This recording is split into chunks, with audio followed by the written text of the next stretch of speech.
நீங்க ஃபேக்கா இருப்பீங்களா? கேள்வி கேட்கிறேன். நாங்க ஃபேக்கா இருப்போமா? அது சொல்லுங்க. எப்படி எப்படி பேசுறப்ப சொன்னீங்கல்ல. இல்ல நான் அதை எப்படி சொல்றேன்னா எங்களோட பெர்ஸ்பெக்டிவ் தான் சொன்னேன். உங்களை சொல்ல. நான் என்னன்னா ஒரு படம்னும் போது நான் எந்த படமே இப்போ ஒரு படம்ன்றது ஒருத்தர் மனம் சார்ந்தோ இல்லை ஒருத்தர் யோசிக்கிறதோ கிடையாது. ஒரு 100 பேரோட ஒரு கோட்ல வேலை செய்யற ஒரு விஷயம். அது எங்கனாலும் ஃபிளக்சுவேட் ஆகலாம். சின்ன சின்ன ஒரு ஈகோ டிஸ்டர்ப் ஆகலாம். இல்லை வேலை ஏதாவது ஒரு சுச்சுவேஷன் தான் ஒருத்தர் நல்லவரும் கெட்டவரும் மாத்துறது. ஸோ இப்போ இந்த ஃபங்க்ஷனுக்கு நான் வந்தேன். இப்போ ரீசெண்டாக கூட ஆடியோ லான்ச் ஒருத்தர் திட்டிட்டு இருந்தார், ஒரு ஆக்டர் வரலன்னு சொல்லிட்டு பயங்கரமா. ஆனால் அது என்ன நடந்ததுன்னு தெரியாது. அந்த ஆக்டருக்கு என்ன நடந்தது நமக்கு தெரியாது. அந்த கதை திரும்ப திட்டும் போது நம்ம பார்க்கும்போது அந்த ஆக்டர் நம்ம தப்பா நினைக்கலாம். பட் அந்த ஆக்டர்கிட்ட போய் நீங்க விசாரிக்கும் போது அங்க என்ன நடந்தது, அவருக்கு என்ன விஷயம் நடந்தது, நம்ம அதை விசாரிச்சாதான் அது முழுமையா 2 சைடும் தெரிஞ்சாதான் தெரியும். அப்படி இருக்கும்போது ஒரு படம் முடியறதுக்குள்ள நிறைய ப்ராப்ளம்ஸ் இருக்கு. நானுமே அதை ஃபேஸ் பண்ணி எல்லாமே. பட் ஆனால் ஸ்டேஜ்னு வரும்போது மேடை நாகரிகம்காக அதை நம்ம எல்லாமே பயங்கர ஸ்வீட்டு, பயங்கர தங்கம். இப்போ அதித் இன்டர்வியூ பண்ணும்போது கோவமா வருது எனக்கு. ஆனா அதித் ஒர்க் பண்ணது பயங்கர ஸ்வீட்டு, பயங்கர ஜாலி அப்படின்னு நான் சொல்லிதான் ஆகணும். நான் திட்ட முடியாது. ஸோ அந்த மாதிரி அதுதான் நான் சொல்ல வந்தேன். இந்த மாதிரி உங்களுக்கு தான் அடுத்த கொஸ்டினும். நீங்க சாருங்கிற வார்த்தையை பல மாடுலேஷன்ல சொன்னதா டைரக்டர் சொன்னாரு. யார் அந்த சாரோ? ஏன்னா இப்ப ஆட்சி மாறிடுச்சு, காட்சிகள் மாறிடுச்சு. யார் அந்த சார் படத்துல இருக்காங்க? அப்படியே என்ன படத்துல சார் சொல்றதா? புரியல. போன ஆட்சியில் இந்த பல்கலைக்கழகத்துல நடந்த மேட்டருக்கு யார் அந்த சார்னு ஒரு பயங்கரமா வைரல் ஆச்சுல்ல, அந்த சாரா இல்ல சாதாரண சாருங்க? நான் படத்துல யார சாருன்னு சொல்றேன். படத்துல இருக்க சாருன்னு யானை நீ வேற உஷாரா கேளுங்க. நீங்க பேசுறத பாத்துருக்கீங்க, பாருங்க. சிரிக்காம பேசணும் தான் ஃபர்ஸ்ட். சார் சிரிக்காம சொல்லுங்க. சீரியஸா கேக்குறேன். 2 கேள்வி ஒரே டயத்துல கேக்குறேன். 16+ங்கிறது 3-1 வந்ததுனால இந்த படத்துக்கு போட்டீங்களா? இன்னொரு கேள்வி எல்லாரும் சொன்னதை வச்சுதான் கேக்குறேன். அடுத்த ஒரு கேள்வி, பொம்பளைங்க உடம்பு சாஃப்ட் அந்த மீன்ல, ஆம்பளைங்க மனசு ரொம்ப சாஃப்ட் அப்படின்னீங்க.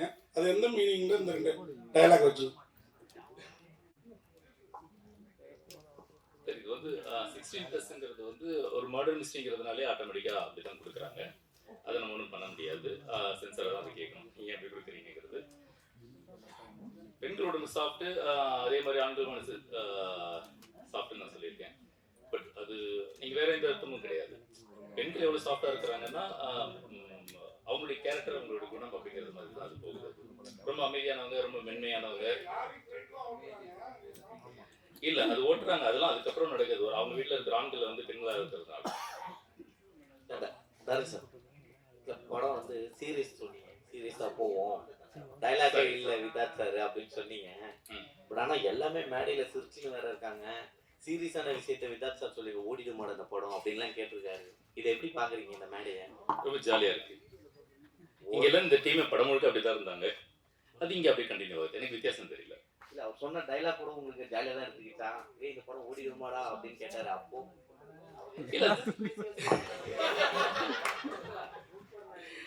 இல்ல அது இல்ல, இந்த படம் ஓடுங்கிற நம்பிக்கை முதல்ல அவருக்கு தான். ஆக்சுவலி கான்வர்சேஷன் சீரியஸ்லி படம் ஓடுங்கிற நம்பிக்கையில் தான் எல்லாருமே நடித்தோம். படம் 100% ஓடும், அதுலலாம் டவுட்டே கிடையாது. நமக்கு ஒரு ஒரு லேட் ஆனோன்னா நமக்கு தோணுல. நிறைய படங்கள் இன்னைக்கு ட்ரெண்டு செட் ஆகுது இல்லை, ஒரு மாதிரி படம் செட் ஆகும்போது நம்ம ஒரு 1 இயர் ஆயிடுச்சு கரெக்டாக இருக்குமா அப்படிங்கிற ஒரு மைண்ட் செட் இருக்கும், எல்லாருக்கும் இருக்கும். அது நீங்களாக இருந்தால் நானாக இருந்தால் இருக்கும். அப்போ இருக்கும்போது நாங்கள் படம் பார்க்கல, ட்ரெய்லர் ரொம்ப கழிச்சு ட்ரெய்லர் பார்க்குறோம். உண்மையிலே எனக்கு ரொம்ப பிடிச்சிருந்தது. பரவாயில்ல படம் ஓடி. அது ஆனஸ்டாக சொல்கிற விஷயம். 100% இன்னைக்கு இவ்வளோ பேரும் ஒவ்வொருத்தர் ஷூட்டை விட்டுட்டு அவங்களாம் இருக்கிறாங்கன்னா இந்த படம் எல்லாருக்குமே ஒரு அடுத்த கட்டத்துக்கு எடுத்துகிட்டு போங்கிற ஒரு பெரிய நம்பிக்கையோடு தான் இருக்கணும். அதனால் அந்த டவுட்டெல்லாம் கிடையாது. பேசுறது என்னன்னு கேட்டிங்கன்னா, இப்போ இந்த ஃப்ரீடம் எனக்கு அந்த இயக்குனரும் கொடுத்துருக்காங்க, ப்ரொடக்ஷன் கொடுத்துருக்காங்க. எங்கள் எல்லாருக்கும் இப்படி அழகாக பேசுறது, மனசுக்குள்ளே இருக்கிறத பற்றி கூட ஓப்பனாக பேசணும்ல. இல்லைன்னா அது இங்கே வேண்டான்னு சொல்லியிருப்போம், கட் பண்ணியிருப்போம். சார் டேரக்டர் பேசும்போது சொன்னாங்க எல்லாரும் ஏமாத்தினேன்ட்டு. இப்போ ஸ்டேஜில் பேசும்போது உங்களுக்கு என்ன தோணுச்சு? அடப்பாவி உங்க கூட இந்த படமே பண்ணக்கூடாதுன்னு நினைச்சீங்களா, இல்லை அடுத்த படம் பண்ணுவீங்க? தலைவர் தலைவர் என்னன்னா ஒரு விஷயத்த நீட்டி அதுக்கு நம்ம புரிய வைக்கிறதுக்கு ஒன்று பேசுவாங்களா, அது மாதிரியே தான் எல்லாத்தையும் பேசுவார். அப்போ நம்ம சில சமயம் என்ன பண்ணுவோம்னா, அவர் பேச வர்றாருன்னா அப்படியா அப்படின்னு நம்ம மைண்ட்ல எங்கேயோ போயிடும், திருப்பி அந்த இடத்துக்கு வருவோம். அவர் கொஞ்சம் லென்த்தியாக பேசுவார். அவருடைய பழக்க வழக்கம், அது ஒன்றும் பண்ண முடியாது. டேரக்டர் மூன்றாவது கண் தான் இன்னைக்கு முக்கியமா இருக்கு. ஏன்னா இன்னைக்கு சமூகத்துல நடக்கிற எல்லா கொலைகள், எல்லா ட்ரக்ஸ், எல்லா பாலியல் தொல்லை எல்லாத்தையும் கண்டுபிடிக்கிட்டே மூன்றாவது கண் தான். இந்த மூன்றாவது கண்ணு முன்ன வந்து சிவன் கண்ணை தான் சொல்லுவாங்க, முக்கண் அதை தான் பண்ணுவாங்க. பட் அந்த மூன்றாவது கண்ணு ஏன் வச்சிருக்கீங்க? படத்துக்கு முக்கியமானதா? சிசிடிவி வருமா? வித்தாத் மாட்டுவாரா இல்ல கலை மாட்டுவாரா? இல்ல இது சிசிடிவி மூன்றாம் கண்கிறது சிசிடிவிங்கிற அர்த்தம் இல்ல.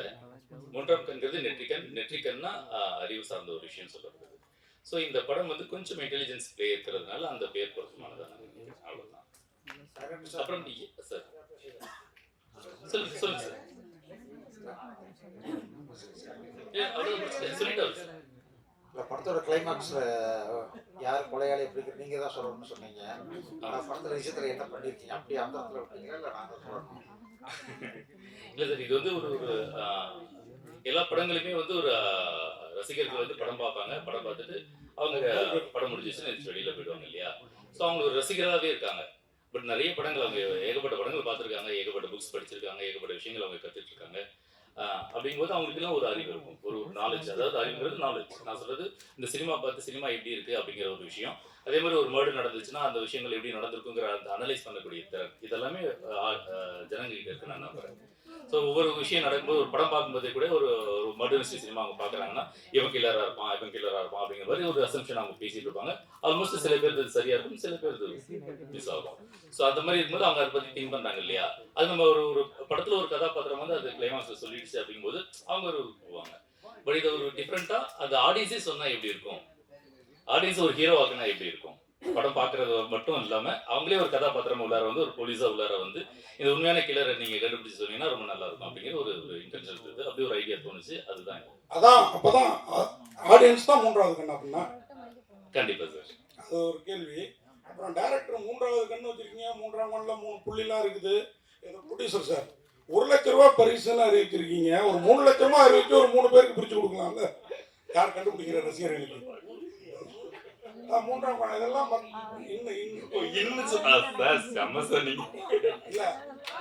அறிவிக்கிறீங்க, அதை மட்டும் ப்ரொடியூசர் சொல்ல மாட்டேங்கிறாரு. கண்டிப்பாண்ணா. Okay sir. ராமர் சார், உங்களுக்கு ஒரு கேள்வி. ஹீரோ ஆக போறேன்னு வேற சொல்லிட்டீங்க, நல்லா பேசுறீங்க. ஆனா கிட்டத்தட்டங்கிற வார்த்தையை திட்டங்கிறீங்க. யாரை திட்டுறீங்க? அதை கொஞ்சம் மாத்திக்கோங்க. ஏன்னா இன்னைக்கு ஏன் அதை சொல்றேன்னா உங்களை இது பண்றதுக்காக சொல்ல. இன்னைக்கு இருக்கிற ஜென்சி கிட்ஸ் எல்லாம் நீங்க எல்லாம் பேசுறதுதான் தமிழ் நினைச்சிட்டு அப்படியே ஃபாலோ பண்றாங்க.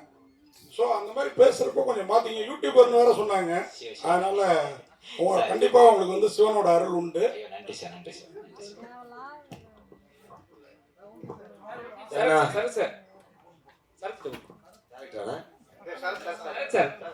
அண்ணே சொல்லுங்க சார். ஆர்டிஸ்ட் வந்து வருது பெரிய விஷயம், எல்லாரும் வந்துட்டாங்க. நீங்க வரத்துக்கு ஏன் லேட் ஆயிடுச்சு? இப்போ வந்து லேட்டா வரலனாலும் ஈவெண்ட்டுக்கே வரலனாலும் எல்லாம் ஸ்டேஜ்ல எடுத்துட்டு ஆரம்பிச்சுறாங்க. அதுக்காக வந்தீங்களா இல்ல லேட்டா ஆகணும்னு வந்தீங்களா? இல்ல அப்படிலாம் இல்லைண்ணே, அப்படிலாம் இல்லைண்ணே. அப்படிலாம் இல்லை, ஹீரோலாம் இல்லைண்ணே. ஒரு படம் ஒன்று போயிட்டு இருக்கேன், படம் பண்ணிட்டு இருக்கேன்.